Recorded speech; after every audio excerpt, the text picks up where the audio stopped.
when your housekeeping or maintenance team or your pool person goes to a property, there's liable to be 5, 10, 20, 40 people, depending on the size of your property, that you have an opportunity to interact with and deliver that experience that they will not get anywhere else. So when we talk about the face of the company, to me, that is the driver. They will remember the person, as Maya Angelou says, right? You may not remember all those things, but they'll remember how you make them feel. Your field staff can make or break, because there's a way to go the wrong way, a guest experience and the memories that they're trying to make while they're on their vacation. Welcome to the Vacation Rental Show. This is your essential playbook to grow and scale your vacation rental business with advice and insights from the best in the biz. I'm your host, Lynell Gordon. Welcome to the Vacation Rental Show. I'm Lynell Gordon, your host. And on today's episode, guys, of the Vacation Rental Show, we are joined by Dave Roberts. He's the VP of Operations and Strategy at Outer Banks Blue Realty Services and the principal owner of VRM Excellence. Now, for more than 30 years, he's had operational leadership experience across multiple industries.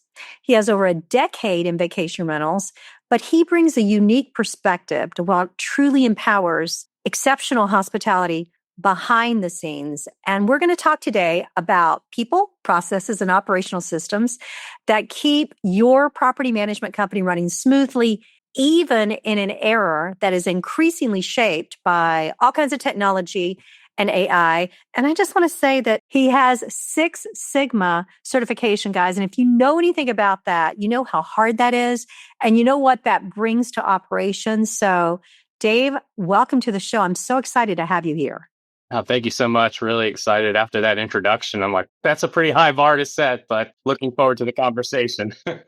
Well, I can guarantee you that Tim Cafferty would not have hired somebody for operations that wasn't incredibly excellent, because he is a legend in the business as well. And we're really grateful for you sharing. You've said in the past, because I've looked at some things that you've put out, that operations teams are often the true face of the vacation rental company. Why do you think that operations remains such a critical differentiator between property management companies and hospitality today? As our company name says, really at the end, for most vacation rental companies, all we have is service. And that service is really the operations part, whether it's housekeeping, maintenance, property services, your laundry, all different setups. Those things interact with more people than anyone in the office ever will. While your guest services team or res team, however you call it, might interact with more leaseholders, that's typically a single point of contact. When your housekeeping or maintenance team or your pool person goes to a property, there's liable to be 5, 10, 20, 40 people, depending on the size of your property, that you have an opportunity to interact with and deliver that experience that they will not get anywhere else. So when we talk about the face of the company, to me, that is the driver. They will remember the person, as Maya Angelou says, right? You may not remember all those things, but they'll remember how you make them feel. Your field staff can make or break, because there's a way to go the wrong way, a guest experience and the memories that they're trying to make while they're on their vacation. And I think everybody in property management has that one situation you remember, and normally it's with housekeeping or maintenance, that came in and kind of ruined that relationship and you had to repair it. So I 100% agree with you. With so much of our industry right now, Dave, it's focused on automation and AI. Where do you believe that technology genuinely helps operations, and where does the human element still matter the most? I think the technology really helps in terms of coordinating, scheduling, efficiency around using your personnel. I don't like to use the word resources because that dehumanizes it. Your personnel to their best, whether that's minimizing travel time between properties. In our case, we have 300 properties spread across a 60-mile road location or area. And a single road most of the time. Single road, 2-lane road at that in a lot of places. And to maximize that efficiency so they're not sitting in their vehicle 4 hours of their 8-hour schedule or whatever schedule they work is critical. And it was funny, one of the stories I tell a few folks when I first came to Blue, I came on as kind of a consulting role. Tim wanted me to kind of look at what was going on and give him feedback on things that right off the bat could work better. And one of the things I noticed was the departments in operations were really working siloed. They knew pretty well what was going on with their stuff, but no one had any idea what was going on across the other operations. And the example I use is there was one property that I went to on a Saturday. We had 6 different field staff go to that property that 2 people could have done. One delivered a toaster. One delivered some towels. One was doing some maintenance work on the toilet. Another one came to change air filters. And that inefficiency right there, that time of those people, one driving to that property, but then spending the time in the property, that could have solved 1, 2, or 3 other property needs during that turnover window. 100%. That is one of the very common things that I hear property managers say is that one of the most important things we did was to make sure that we were not divided like that, that A knew what B was doing and B knew what A was doing.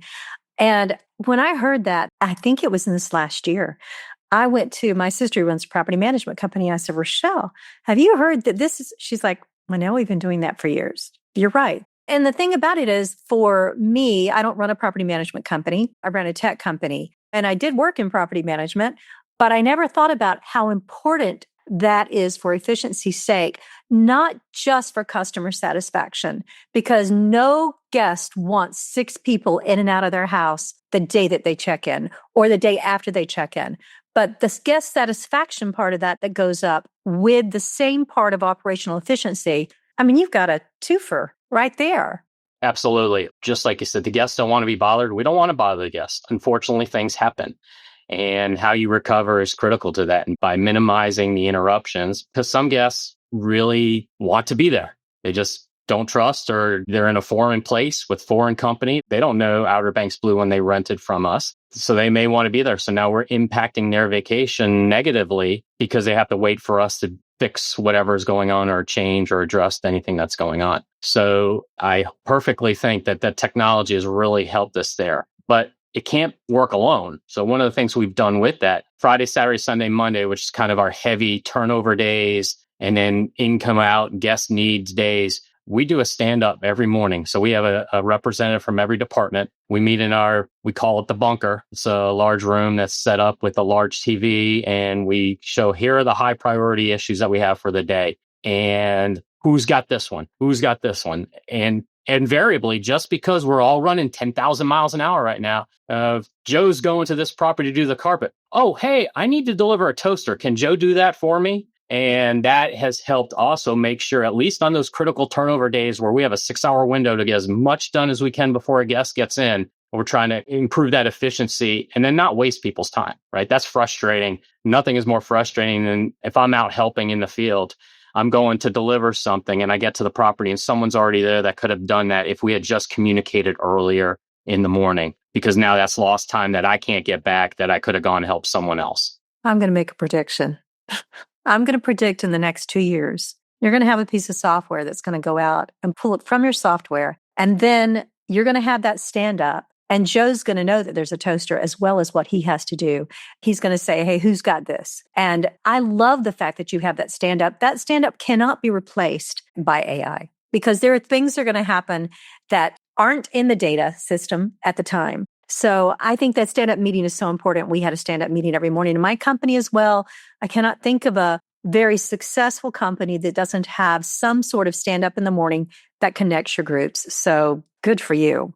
And it just starts as a good morning. We're glad to be here. Like, remember, it's July at the beach and it is hot and we are frankly getting tired, right? It's just been week over week of things going on. And it's just to sit there and as a leader, whether it's Tim or myself or whoever's leading it, a leader of the company, is saying, good morning. We're glad you guys are here. Guess what? We get to do it again. And it just allows people to understand that, hey, we're in this together, right? Not whether it's a maintenance person in the field or a housekeeper or someone in our warehouse that's helping coordinate the ins and outs that's happening all day. You're not in this alone. We're in this together and we're going to fight and win together. I love that sets the attitude for the day too, guys. So, Dave, you come from a Lean and Six Sigma background. What operational inefficiencies do you see most commonly in other vacation rental companies? I think the biggest thing is how to tackle work, similar to what we were talking about, and using data, this is, I think, where AI can help as it goes along. One of the challenges, frankly, that we had 3 years ago, it's not a problem anymore, was things that were minor toasters, coffee makers, right? Or minor that we would consider minor. But if you're a guest and you need that coffee in the morning, it's a major issue. So we had a light bulb go off a couple of years ago. We ran a Kaizen blitz, which is a quick 3 to 4 day event where we have cross-functional team in a room and we take an issue and we blow it up and put it back together. And this was one of them, these small appliances that in the past, it's not that big. We'll get to it when we get to it. Well, we went through, used data, understood where the opportunities were, made some strategic inventory purchases, both whether it's on our maintenance truck or our field staff that's out in the field on any given day. And we went from a 63% same day resolution rate to we have been at 100% for the last 24 months. That means if a guest calls us while the office is open for one of those small appliances, now it's not every small appliance, the margarita maker, that's not listed. No, but if it's a coffee maker, K-cup and a carafe, we ask our owners to have both in properties. Iron, an ironing board, like all these things that a mixer, and we carry these dozen or so items. And again, 100% for the last 24 months. And the guests are appreciative. Now they really don't understand all the hoops we had to do to go through that. But it also makes us feel because we know that guest says, oh, thank you so much for getting this to me. I've never had this happen before. And that's like, yep, okay, that means we're doing something right. I love that. That makes for repeat guests because where you are, you can have repeat guests if you treat them well. You can have really good percentages of that. I want you to explain something to people that may not understand the methodology that you come in with. Talk a little bit about the Kaizen meeting that you had, what that was about, and how it improved the operations. Sure. So going back to my lean background, Kaizen is Japanese for continuous improvement, always doing those things. So we always try to do those things and every day be a little bit better than you were yesterday. And that becomes a philosophy that's really inherent within the organization. And you get people to start driving that and wanting to be part of it. So what we do is when you have a particular challenge, could be a systemic issue, you have to identify it through your data or just through a gut feeling. You know, a lot of times people know what's going on. Maybe you're not big enough and have a team or have someone that's data intensive, and we will identify a problem. Could be, we call it a material issue problem. Could be a small problem. Again, small appliances. Hey, we're really struggling with this. What can we do differently? The key with the Kaizen Blitz is it's a focused 3 or 4 day event with a focused factor, right? It's not, oh, we're going to solve world peace, right? It's, hey, we have a problem with delivering small appliances within a relatively quick time. And so we go in with that focus. We know what the guide rails are. We select people from across the company, not just a maintenance person or a runner. We will get a reservations agent. We get an accounting person in there, right? So have someone that maybe has a little financial sense in there. Warehouse operations. We had a laundry facility person come down because sometimes we'll buy in bulk and we'll store it in our laundry facility. So now we have to have the systems to keep our inventory in the warehouse, local warehouse at the proper level. So they go through it for this 3 or 4 days and they'll map out the current process. They'll brainstorm on what the issues are, ideas. And this is where actually we use Post-it notes. I have all over my office, and we just brainstorm and then we'll start gathering and say, hey, okay, let's look at the effort. Let's look at the impact. Oh, this has a low effort, but has a huge impact. Okay, let's do that. This one has a lot of effort or a lot of cost and low impact. Let's not do that right now. And by the time we're done within those 3 or 4 days, we have a new process. Because it's been done by the cross-functional team, there's buy-in. So it's not VP of operations says, you will do this. This team came up with it. And so now the 5 or 6 of them are invested in driving this through the organization. So if they hear a peer say, oh, that small appliance inventory is not important. No, it is. And we're going to do it because I can't be everywhere at once. Tim can't be everywhere at once. But by having the team come up with the process, come up with the solution, implement the solution, now it has a higher chance of sustaining and moving forward. And as I said, 24 months at 100% same day, small appliance, the data speaks for itself. I love that because I'm sure the reviews speak for themselves in that too. I know it shows up there. So many companies, they hesitate before they bring in an outside consultant or an operational expert. What are the signs that a property management company has reached the point to where an outside perspective becomes valuable to them and they should look at this? Well, I think a fresh set of eyes is always important to do because I came on as a consultant for Tim and was quickly able to identify things that when you're in day to day, like anything else, it's very easy to get blinders on.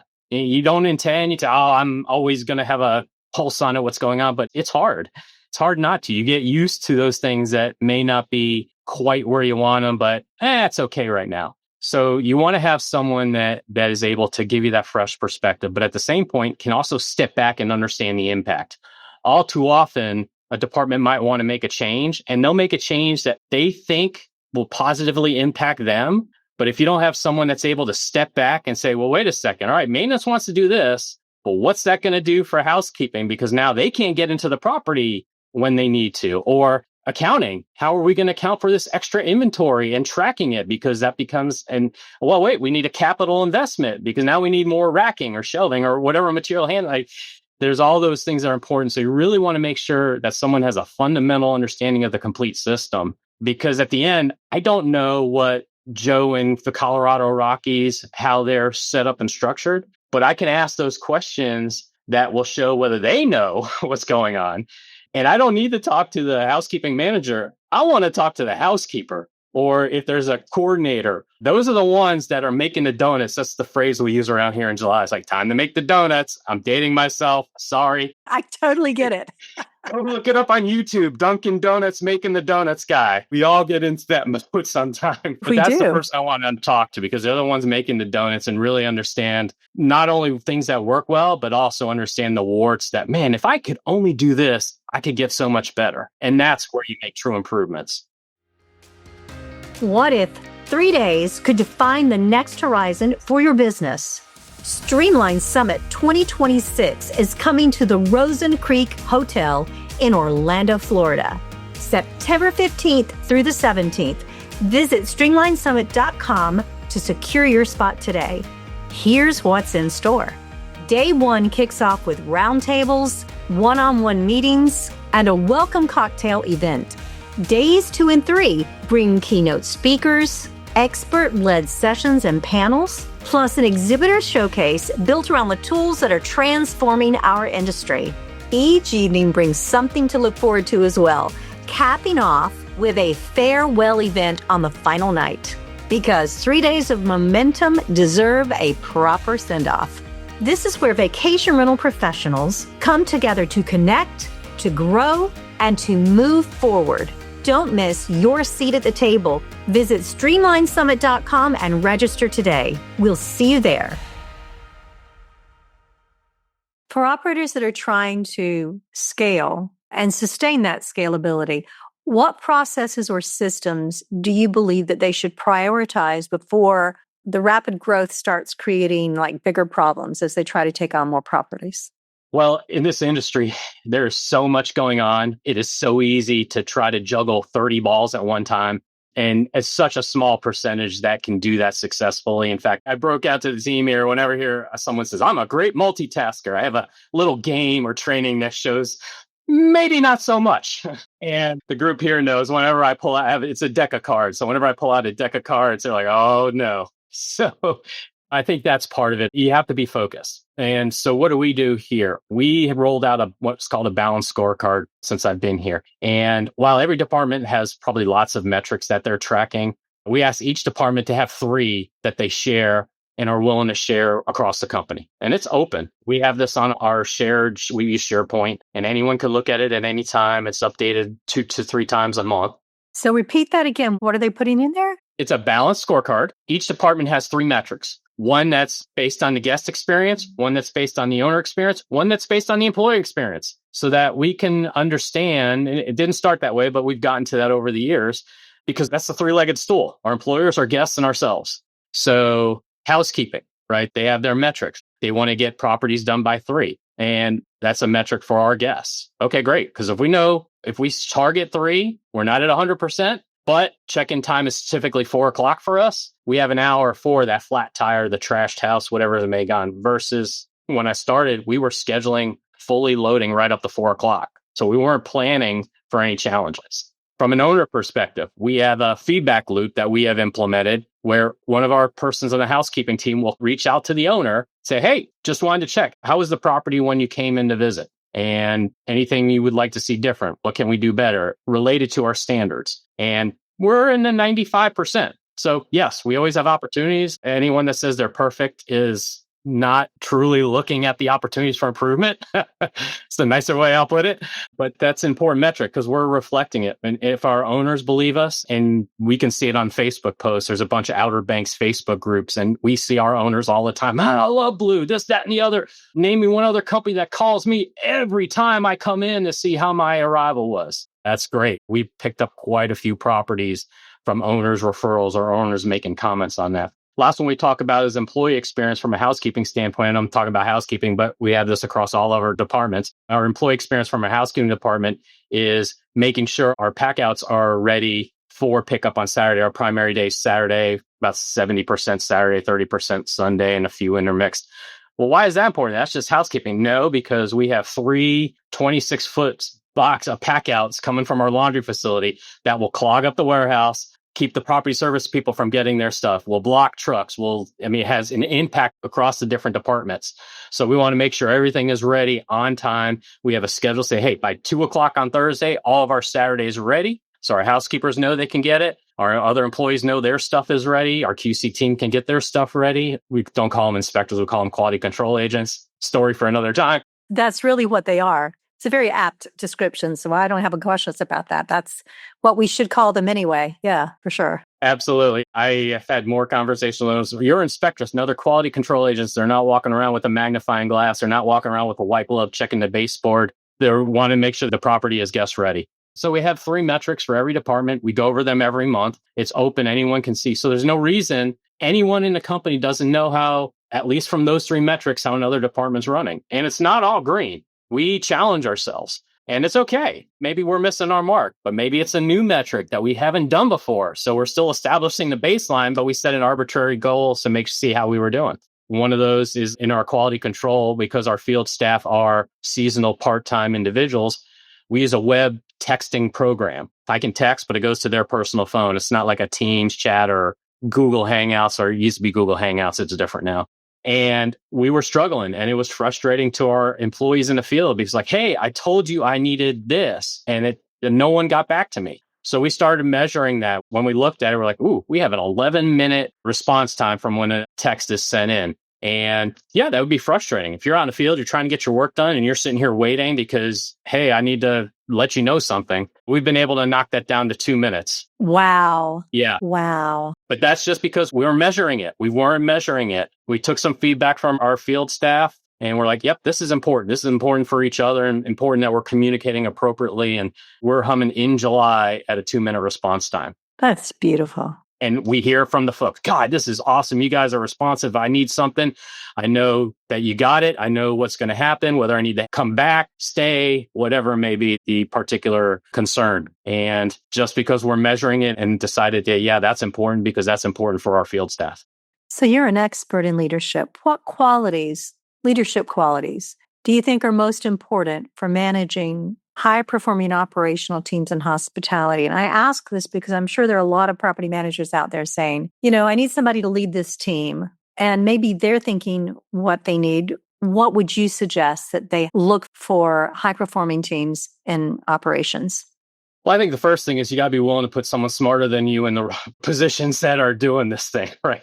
Yeah, right. I don't claim to be the smartest. I don't claim to be the expert. But I think that I am able to work with my team and they understand that I just want them to do the best that they can, right? If they're executing and they're able to get their things in place, whether it's their people, their processes, and using technology appropriately, then I'm here to help with the exceptions, right? And that could be an exception with an owner. That could be an exception with a major situation that maybe they don't have the experience on how to handle. You cannot micromanage in this business. It does not work. And I know some people say, I don't micromanage. You should repeat that. You cannot be successful if you micromanage in this business. You just cannot. There are too many in operations in particular. There's so much going on. And at the end, you've got to build that trust with your team. You have to let them run. And to be honest, you have to let them make a mistake here or there. Now, you want to minimize that. But as adults, we tend to learn from mistakes more than our successes, because one of the things we use here is we call it the master of the short celebration. That's great. We don't spend a lot of time patting ourselves on the back. Okay, great. Everyone got in. Everyone's happy. Okay, what's next? What's the challenge, right? And it's easy to forget that. So we try to push,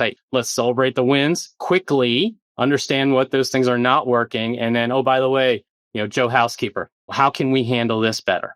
Mary Sue, quality control person. How can we do this better? We're struggling with a guest saying air conditioning this. Well, if I had a temperature gun, I could shoot the vents. Great, done, boom. And that's been a game changer for us over the last 3 years. Through your involvement with the industry, through industry leadership, Burma conferences, things like that, what trends are you hearing that you actually think will be implemented by operators now? There's so much change going on and constantly, and it has been since I got in. And we talked earlier about AI, and everyone's touting AI. Well, I haven't seen robots that can clean 3 5-bedroom properties in 6 hours with a crew of 4 people, right? Right. I went to there's an industry, the clean show. So the laundry and linen industry last August. And they are like, oh yeah, look at our robots. And they are working like this fast, unfolding something. I'm like, oh, for only $5,000, you can have this done. I said, well, let me do a cycle time. And I was able to pull up on my phone. My average cycle time on my small piece folder is 3 seconds a piece. You're at 30. So I am not paying $1 million for $100,000 robots.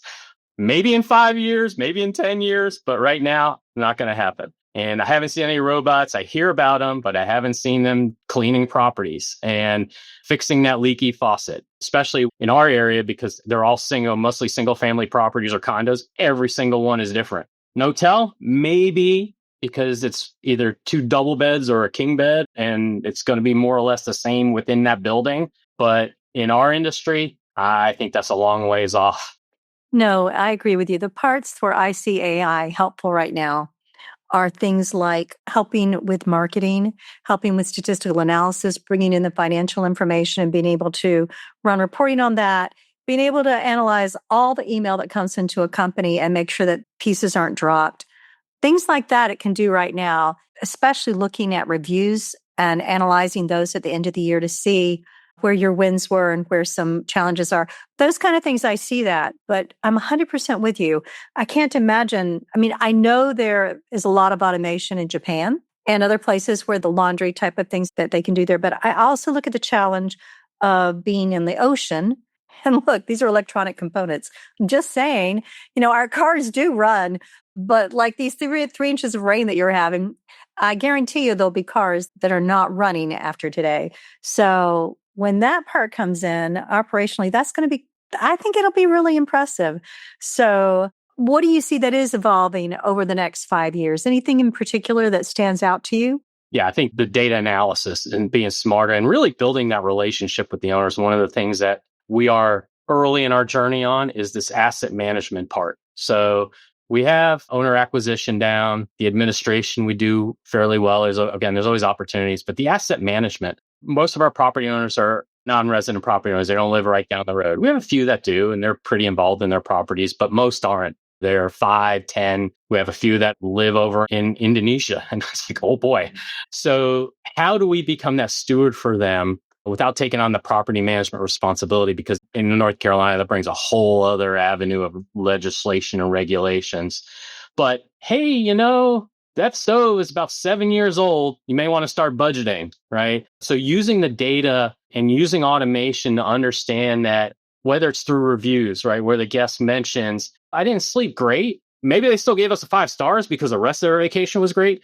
But how do we pick that out and then be able to build that statement or build that partnership with the owner to say, oh, by the way, you may want to look at your mattresses. We've had 7 guests. They didn't detrimentally rate you poorly for it, but they mentioned maybe the beds weren't as comfortable as they would have liked. And I understand sleep's a little tough, but if we have that data, at least we can open that conversation. I have an idea and I would love to run it by you. I was talking to my husband about it this morning. What do you think about the idea of homeowners handwriting cards to guests? Thank you for staying in my home. No, I'm not talking about them sending it. And Nehemiah was like, what's the downside to that, Lynell? I'm like, I don't want homeowners to have my information. I'm happy if they have my name or something, but saying something like, we hope you enjoyed the stay. Please let Hobbs Realty know if there's anything that you think we could do to improve the house. We are very interested in making sure you have the best vacation ever, giving it to them and letting them mail it out. So we get that feedback. What do you think about that? That's huge. We have several owners that do that. Frankly, Tim has a few properties that he owns on his own, and every week he blocks 2 hours of time to write a handwritten thank you note and mails it, like snail mails it, not emails it. That's what I'm talking about. Yeah. Yeah, absolutely. The snail mail, it means a lot. And you see it in his numbers. He has probably a higher percentage of repeat guests than any other property owners that we have. And we have a few. The key is when you ask for that feedback, how do you ask for the feedback? Because there's that negative cue questioning that can go right down the rabbit hole and remember all the bad things.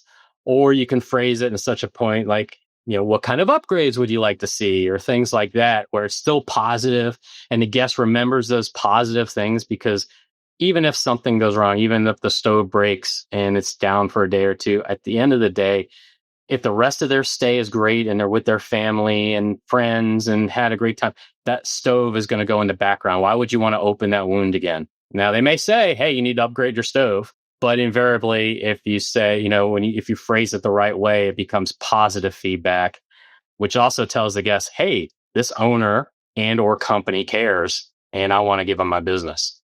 Let me ask you how you would solve this problem.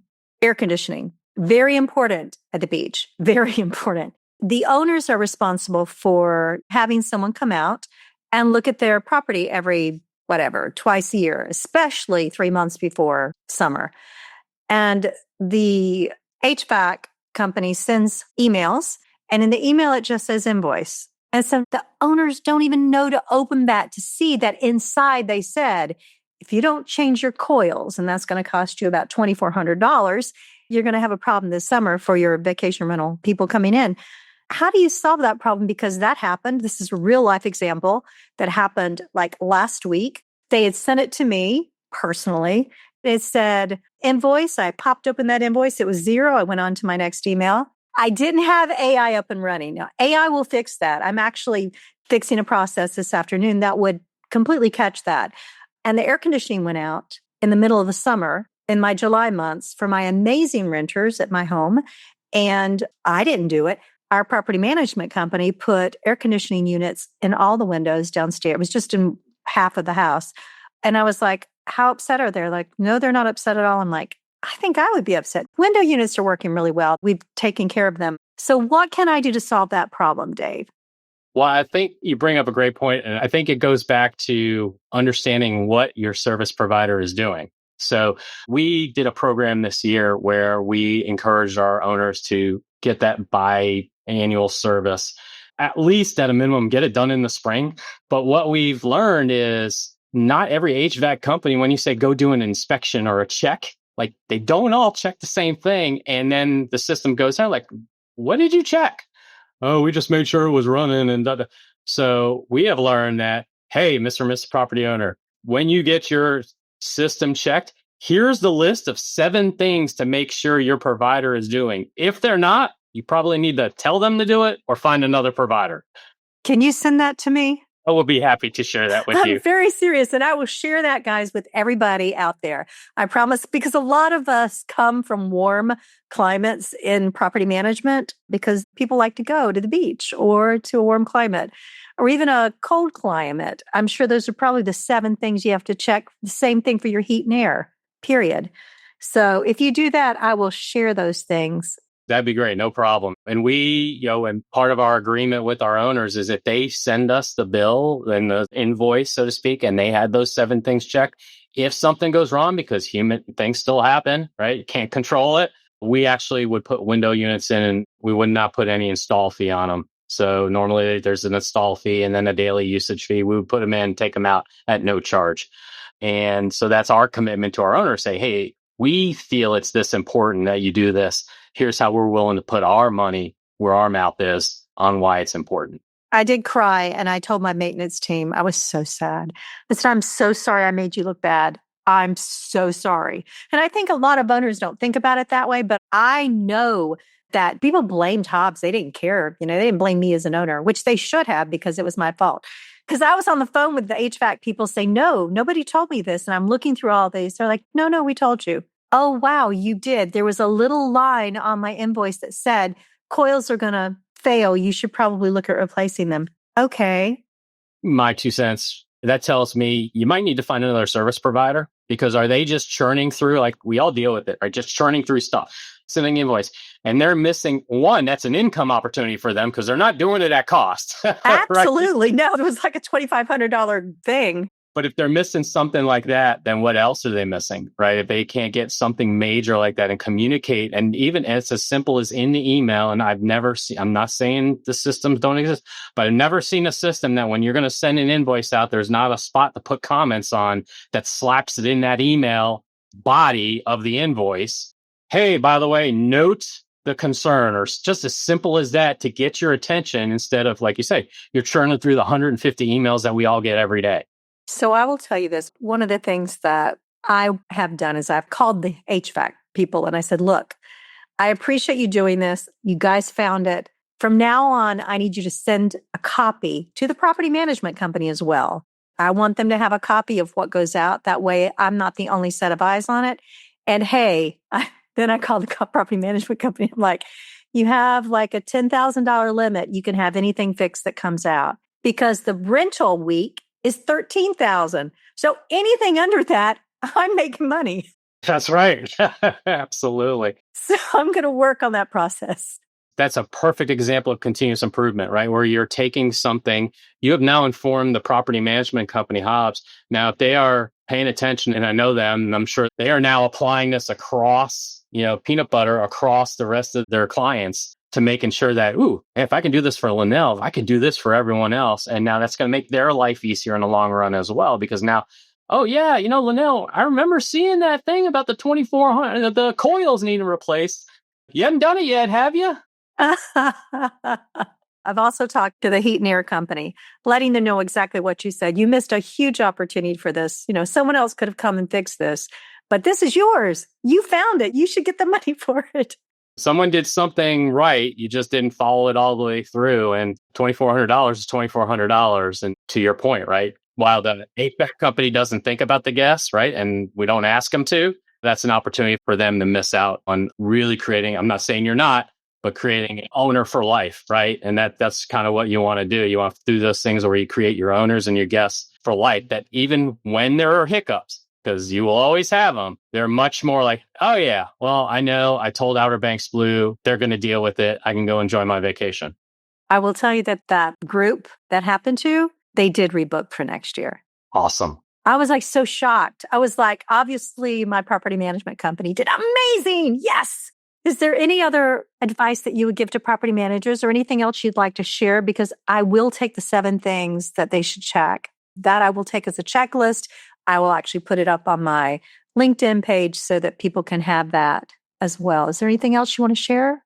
Yeah, I think, not sounding sales pitchy, but I love helping others. And I've had some opportunities to work with some other companies on a consulting or collaborative basis. And that's my passion, right? At the end of the day, really, any ops leader, they should really enjoy teaching others, and not just teaching others how to turn a wrench or how to do that, right? Any YouTube video can show you how to do that, but how to think, how to interact with guests. We talked about our field staff being the face of the company. How should they dress, right? Every one of our team has a logoed shirt on.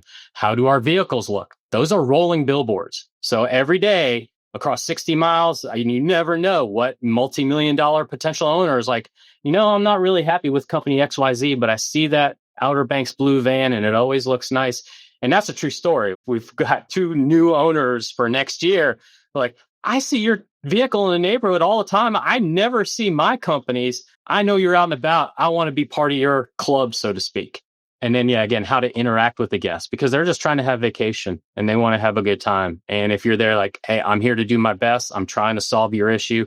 They remember Joe, the maintenance tech. They don't remember Dave, who they talked to on the phone. They remember Joe because Joe's the one that made them feel right. And that's what they're rebooking. They're rebooking that experience if something goes wrong. They won't admit it, but subconsciously they know that I can go here, or I can go to Outer Banks Blue. I know if there's something goes wrong, I know Outer Banks Blue is going to respond timely. And I really enjoy teaching people how to do that. And whether it's through the scorecards or through communication, stand-ups, just how to say good morning the right way. That goes a long way. And that's kind of where I'm at in my career. I want to continue to help others do that. Well, if there are people that have questions, can they reach out to you, Dave? Yeah, absolutely. It's very easy. It's Dave, DAV at outerbanksblue.com. I do own that VRM Excellence, but it's just a holder right now because my focus obviously is on my core business and Tim's companies. But as we get into fall, anyone that has any questions or things like that, I'll also be at the VRMA conference in Nashville this year, and you'll see me popping around. I am on the VRMA board, so I'll be in and out of sessions helping out and doing that. But I'm always willing to help. I love helping people. I love seeing them take some ideas and take some things and then put them into play and say, hey, this is how it worked for us. That's really satisfying. VRMA has a web roundtable coming up in September, and I hope you'll be there. I'm going to be there, and I hope you'll be there too. It's going to be about operations, and I'm going to ask to make sure. I'm going to email you. Email Dave. I know you're on the board. I know you're busy, but it is September. So it's, afterwards. So anybody else who wants to be on that roundtable to learn more about operations, guys, you should come and you should learn as much as you can. It's a great committee. VRMA has done some really cool stuff this year, and part of it is this committee. And I am honored to be a part of that committee and to just listen to these ideas that come out. So smart. We have so many smart people in property management. I want to thank you. And I just want to say Outer Banks Blue I have a special place in my heart for them because I remember what it was built from. I remember where Tim built it. I spoke to him the first year that he started it there and in Virginia. And I have the highest respect for people who are smart, savvy, and just dig in. And I know your team's like that because I know Tim would only hire people like that. Well, thank you. I'm very happy to be here. I'm glad that we were able to have this chat today and look forward to helping out any way I can. I'll see you at VRMA and I'll be in touch about the 7 things your HVAC provider needs to give. Yes, ma'am. You got it. Thank you very Dave. much. Have a great day. All right. You too. Thank you. Bye-bye. This episode of the Vacation Rental Show is brought to you by Streamline. To find out more about how Streamline can grow your vacation rental business, visit streamlinevrs.com. Make sure to search for the Vacation Rental Show in Apple Podcasts, Spotify, and YouTube, or anywhere else podcasts are found, and hit subscribe so you never miss an episode. On behalf of the team here at Inhabit, thanks for listening.